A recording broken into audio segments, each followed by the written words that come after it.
What we can know is that over time, we will see the impact of the fact that we are exhausting the high-quality resources. One way or another, that is going to impact our economy. It's going to impact air travel as well as the auto industry. And I've been having discussions over the past few weeks with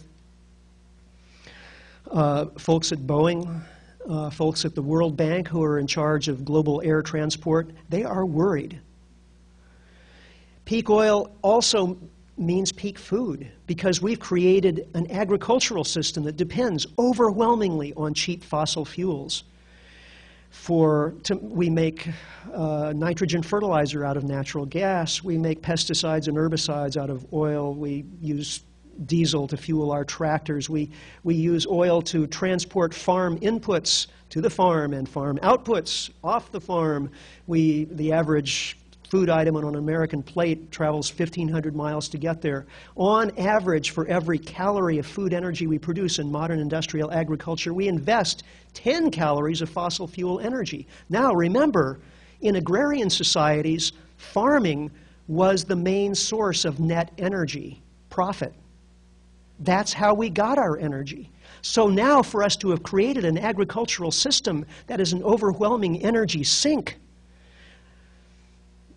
that's an enormous vulnerability for our society. We've said we're willing to invest more money more energy in agriculture than we get as energy in food. How long will that work? I don't know.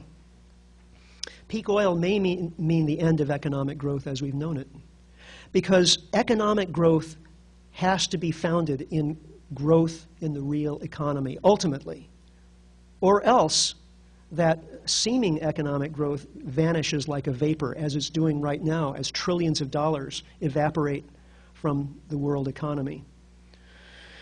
And how does the real economy grow? By people doing things, and without energy, nothing gets done.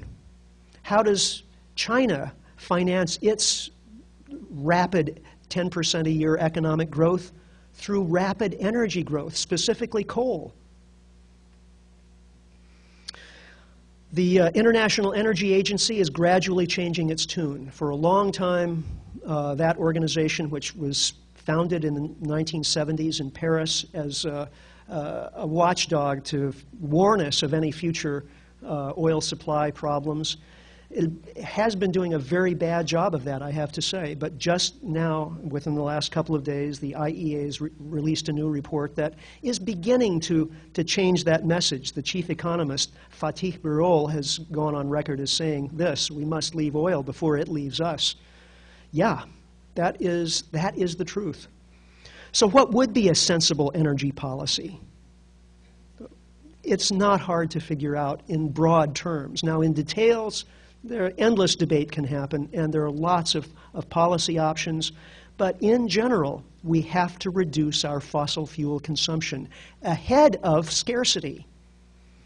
And there are other good reasons for that as well. I haven't even mentioned climate change, which is, in fact, the greatest crisis facing our species, and greatest crisis that ever has faced our species. And because of that, we need to reduce our fossil fuel consumption for the sake of future generations and the rest of the animals and plants in the biosphere and so on. But, okay, let's suppose we're really selfish and we say, forget about future generations and forget about the other species and so on. We're going to have as much economic growth as we can right now.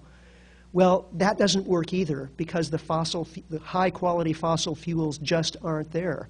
And if we want to avoid an economic crash from which there will be no recovery, we've got to get out ahead of depletion and voluntarily reduce our fossil fuel dependency so that we won't be hit so much by scarcity.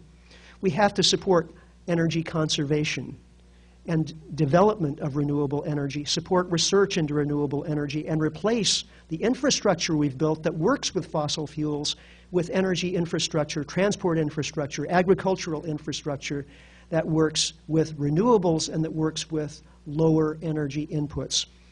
This is not rocket science.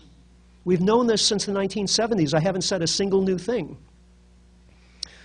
What's the Obama plan? Well, fortunately, the new administration is placing the energy transition from fossil fuels very high on its agenda, and that's heartening. I think there's an opening, the possibility of fundamental change. There certainly is not a guarantee of that, because if you look at what the Obama team proposed during the last few months, it does leave something to be desired.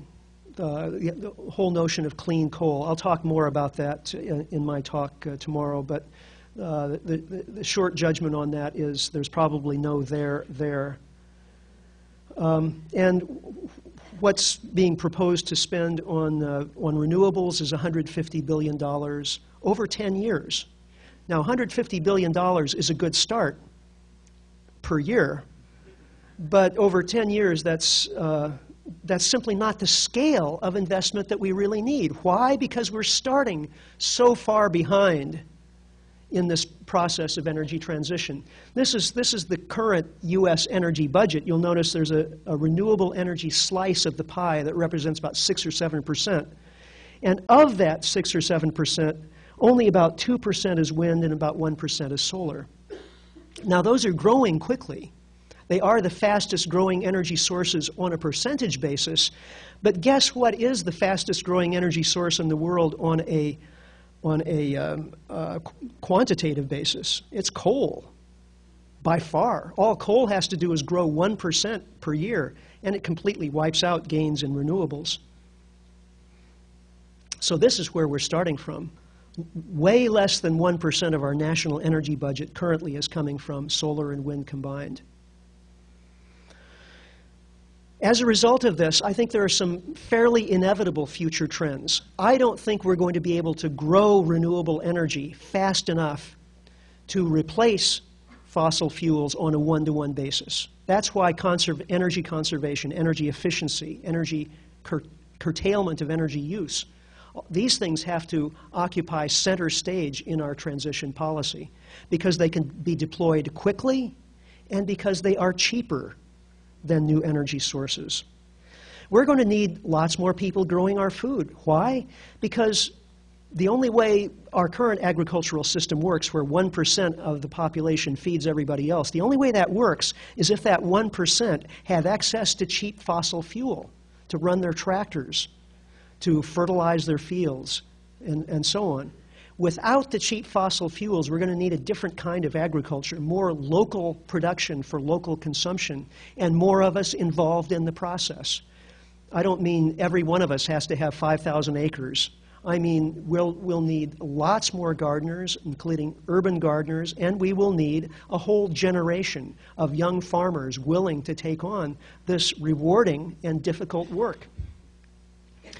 We're going to need to relocate people because we've built cities in deserts where we assume that everything's going to be imported. Energy, water, materials, stuff of every kind. Think of Las Vegas or Phoenix. Now, I have nothing against people who live in these cities, but I look at what's going on there and I say, this is not going to end well. And we're going to need a massive replacement of infrastructure. And I would just start with transport infrastructure. We have built highways. We've torn up railroads and we've built highways. And we've spent hundreds upon hundreds of billions of dollars in doing so. This is the ideal transport infrastructure for the late 20th century. But it's going to be an utter failure in the 21st century. In fact, we're going to need lots more railroads. A lot of those railroads that we tore up to build highways, we're going to have to rebuild